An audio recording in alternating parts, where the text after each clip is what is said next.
স্যারকে।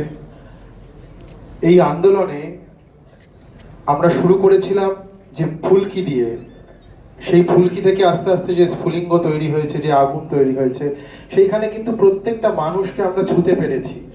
স্যার বলে গেলেন যে এই আন্দোলন যেন গণ আন্দোলন, সেখান থেকে যেন সবাই রিলেট করে। আমাদের এই আন্দোলন, এই চলতে থাকা আন্দোলনের মধ্যে দিয়েই কিন্তু মানুষ রিলেট করতে শিখেছে যেই কথাগুলো তারা আগে মুখ ফুটে বলতে পারতো না। বিভিন্ন কর্মক্ষেত্রে, সেটা আইটি প্রফেশনাল হতে পারে, সেটা সুইগি ডেলিভারি বয় হতে পারে, সেটা রিক্সা চালক হতে পারে, সেটা গৃহস্থলীর কাজ যারা করছেন তারা হতে পারেন। তারা কর্মক্ষেত্রে যেই সব সমস্যাগুলোকে এড়িয়ে চলতেন, ঢোক গিলে নিতেন, সেগুলো কিন্তু তারা বলতে শিখেছে। যত আমরা আমাদের আন্দোলনের সততার সাথে এই আন্দোলনকে এগিয়ে নিয়ে যেতে পারবো, তত সেই কথাগুলো তারা বলতে পারবেন। আর আমরা বিশ্বাস করি না কোনো আন্দোলনে কোনো হায়ারার্কি থাকে। সেই বিশ্বাস থেকেই আমাদের আন্দোলনের কোনো মুখ নেই। বিভিন্ন মিডিয়া হাউস আমাদের আন্দোলনকে কয়েকটা মুখ দিয়ে চিহ্নিত করার চেষ্টা করেছে, কিন্তু আমরা জোর গলায় বলছি, ওয়েস্ট বেঙ্গল জুনিয়র ডক্টর ফ্রন্টের আন্দোলনের ডাকে যারা সাড়া দিয়েছে, আপনারা যারা এসছেন, আপনারা সবাই আমাদের আন্দোলনের মুখ। আর সেই জন্য আমরা সবাই একসাথে এগোতে চাই। আর সেই একসাথে এগিয়ে চলা, সেই শিরদাঁড়া শক্ত করার পাঠ যেই মানুষ 18 বছর আগে আমাকে দিয়েছিলেন 2006 সালের 1 আগস্ট আরজি করের এএলটিতে, সেই মানুষকে আমি ডেকে নেব, সেই স্যারকে বিনম্র শ্রদ্ধায় ডেকে নেব, প্রফেসর অর্ণব সেনগুপ্ত। বহু সংক্ষিপ্ত রাখবেন, 3 মিনিট আমরা একটা সময় বেঁধে দিতে চাই না, কিন্তু খুব দুঃখের সঙ্গে জানাচ্ছি যে যেহেতু একটু নির্দিষ্ট সময় শেষ করতে হবে, দয়া করে যদি সংক্ষিপ্ত রাখেন খুব ভালো হয়।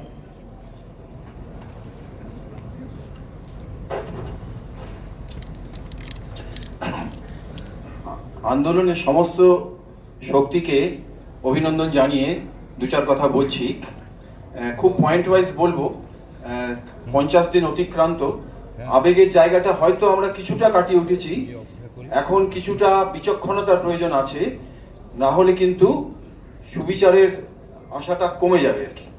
আমরা জানি যে একটা ফৌজদারি ঘটনা ঘটেছে, ক্রিমিনাল কেস হয়েছে, ভয়ঙ্কর নারকীয় ঘটনা, তার একটা বিচার পদ্ধতি আছে। সেই বিচার পদ্ধতিটা বহু ক্ষেত্রে আমাদের অতীত অভিজ্ঞতা খুব একটা ভালো নয়। সুপ্রিম কোর্টে যে মামলাই হোক না কেন, সুপ্রিম কোর্ট কিন্তু এই মামলার বিচার করবেন না। এই যে ফৌজদারি মামলা, এটার বিচার সুপ্রিম কোর্ট করবেন না।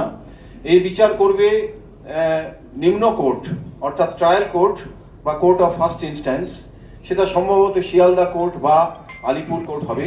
ফলে এই যে বিচার পদ্ধতিটা এখনো শুরু হয়নি, চার্জশিট সাবমিটেড হলে তবে গিয়ে শুরু হবে, এবং সেই বিচারটা প্রলম্বিত হওয়ার সম্ভাবনা থাকে, কারণ এই পদ্ধতিটা খুব ইলাবোরেট এবং খুব ডিটেল। সেখানে আন্দোলনের একটা মূল উদ্দেশ্য হতে পারে বা হওয়া উচিত যে বিচার ব্যবস্থাকে ত্বরান্বিত করার জন্য কোর্টের কাছ থেকে স্পেসিফিক ডাইরেক্টিভ চাওয়া, কোন একটা ফাস্ট ট্র্যাক কোর্টে যাতে দ্রুত শুনানি চলে, খুব স্পেসিফিক ওয়ার্ড ফুটিংয়ে এরকম জাজমেন্ট হাইকোর্ট এবং সুপ্রিম কোর্ট দেন, এবং সেরকম একটা ডেডিকেটেড কোর্ট বা ফাস্ট ট্র্যাক কোর্টে যাতে দ্রুত বিচার পদ্ধতি চলে, এবং সেই বিচার চলাকালীন যাতে করে আমরা আমাদের আন্দোলনের যে ধারটা এবং ভারটা বজায় রাখতে পারি, সেইটা অত্যন্ত জরুরি। তা আজকে এটা সবাই মনে করেছেন যে এই আন্দোলনটা একটা গণ আন্দোলনের রূপ নিয়েছে, একটা স্বতঃস্ফূর্ত জন আন্দোলনের রূপ নিয়েছে। এখন এই স্বতঃস্ফূর্ত জন আন্দোলনকে একটা কিন্তু কোথাও একটা নেতৃত্ব দেওয়ার প্রয়োজন আছে, একটা মঞ্চের প্রয়োজন আছে, একটা প্ল্যাটফর্মের প্রয়োজন আছে। আজকে যে চিকিৎসক সমাজ, বিশেষত যে জুনিয়র ডাক্তাররা এই গৌরবোজ্জ্বল আন্দোলন গত 50 দিন ধরে করে আসছেন, তার প্রচুর উজ্জ্বলতার দিক, কিছু কিছু সীমাবদ্ধতার দিক যাই থাকুক না কেন, তারা যেটা করে আসছেন তাদেরই কিন্তু দায় বর্তায় এই চলমান যে জন আন্দোলন, এটাকে নেতৃত্ব দেওয়ার।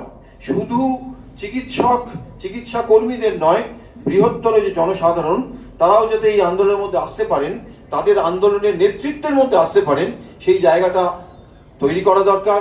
সেই জন্য একটা যৌথ মঞ্চ এটা দরকার। এটা আমি একটা প্রস্তাব হিসেবে অনেকদিন আগেও রেখেছিলাম, আবার রাখছি। সেই যৌথ মঞ্চ হওয়া দরকার, যার পরিচালনায় কিন্তু এই মানুষের জন আন্দোলনটা মুভ করতে পারে। কারণ এই আন্দোলনে যে মানুষের যে পার্টিসিপেশন সেটা কিন্তু অবিসংবাদী। কত ম্যাক্সিমাম 10-15-20 হাজার ডাক্তার পার্টিসিপেট করছে, কিন্তু লক্ষ লক্ষ মানুষের পার্টিসিপেশন শুধু কলকাতা এবং কিছু কিছু জেলাতেই আমি লক্ষ্য করেছি। ফলে এই সমস্তটা মিলিয়ে যে যৌথ আন্দোলনের মঞ্চ তৈরি করার যে প্রস্তাবটা বারবার উঠে এসছে, সেটাকে বাস্তবায়িত করা দরকার এবং লং টার্ম এই মুভমেন্টটাকে যাতে আমরা চালিয়ে নিয়ে যেতে পারি সেই প্রচেষ্টা চালানো দরকার। আর তৃতীয় কথা বলছি যে তোমাদের যে 5 নম্বর দাবি, যে 4 নম্বর দাবি সেফটি সিকিউরিটি, যার বেশ কিছু জিনিস আমরা ইতিমধ্যেই হয়তো আমরা পেয়েছি এবং আরও বেশ কিছু অর্থাৎ পেশেন্ট রিলেটেড রোগী সংক্রান্ত যে বিভিন্ন দাবিগুলো, অর্থাৎ হাসপাতালের মধ্যে এত রোগীর সংখ্যা এবং তার জন্য যে রোগীদেরও যে হয়রানি, এমনকি চিকিৎসকেদেরও যে হয়রানি, এক একজন চিকিৎসককে যদি 4-5 ঘন্টা আউটডোর আওয়ার্সের মধ্যে 50 জন 100 জন রুগী দেখতে হয়, সেটা রোগীর পক্ষেও যেমন হয়রানি, আমাদের পক্ষেও হয়রানি। এবং পরবর্তীকালে রোগীর চিকিৎসা সংক্রান্ত বিভিন্ন ব্যাপার নিয়ে যা চলে হাসপাতালের মধ্যে, সেগুলোতে এটা তো ঘটনা, সেখানে চিকিৎসক এবং রোগী দুজনেরই মানবাধিকার লঙ্ঘন হয়।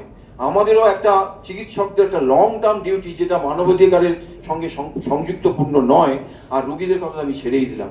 ফলে সেই সমস্ত ইস্যুগুলো কিন্তু আমাদের অ্যাড্রেস করা উচিত। আমাদের যে মূল দাবি অর্থাৎ অভয়ার বিচার, সেটার সঙ্গে সঙ্গে যেটা তোমরা বলেছ যে আর যাতে দ্বিতীয় অভয়া গড়ে না ওঠে, আর যাতে এই থ্রেট কালচারটা প্রিজার্ভ পারসিস্ট না করে, সেই জায়গায় দাঁড়িয়ে এই যে অন্যান্য দাবিগুলো, যে রোগীদের যে দাবি, মানুষের যে ক্ষোভ সৃষ্টি হয় হাসপাতালের বুকে এবং যার ফলে চিকিৎসা কর্মীদের নিরাপত্তাহীনতার কারণ ঘটে, সেগুলো কিন্তু সমগুরুত্ব দিয়ে বিচার করা দরকার। এই নিয়ে আমরা বিভিন্ন চিন্তা ভাবনা করেছি। আমাদের আন্দোলনের নেতৃত্বদের সঙ্গে আমার বিভিন্ন সময় কথা হয়েছে, দরকার একটা কম্প্রিহেন্সিভ ডকুমেন্ট বানানো যায়। আমরা চেষ্টাও করেছি বেশ কিছু ডকুমেন্ট বানানোর, সেগুলো আমরা শেয়ার করব। কিন্তু এরকম একটা এই মুহূর্তে একটা কম্প্রিহেন্সিভ ডকুমেন্ট বানিয়ে মানে যে কারণটা, মানুষের যে ক্ষোভের কারণ, তাছাড়া এই থ্রেট কালচার কলেজের বুকে পরীক্ষা ব্যবস্থা নিয়ে, পরীক্ষায় জাল জোচ্চুরি দুর্নীতি নিয়ে, কোশ্চেন পেপার লিকেজ, এই সমস্ত কিছু নিয়ে, এগুলো নিয়েও কিন্তু সুনির্দিষ্ট তথ্য তৈরি হওয়া দরকার। একটা কথা বলতে পারি, সোমবার যে সুপ্রিম কোর্টে মামলা আছে বা হিয়ারিংয়ের ডেট আছে, তাতে সিনিয়র ডাক্তারদের তরফ থেকে যে যে রিপ্রেজেন্টেশন হচ্ছে, তাতে এই বিষয়ে কিছু কিছু উল্লেখ করার ব্যবস্থা হয়েছে বা হবে, যার ফলে হয়তো আমরা প্রত্যাশা করতে পারি যে এই বিষয়গুলো হয়তো সুপ্রিম কোর্ট তাদের তদন্তের মধ্যে আনতেও পারেন। এইটুকু আশার কথা রেখে আমি শেষ করলাম। ধন্যবাদ।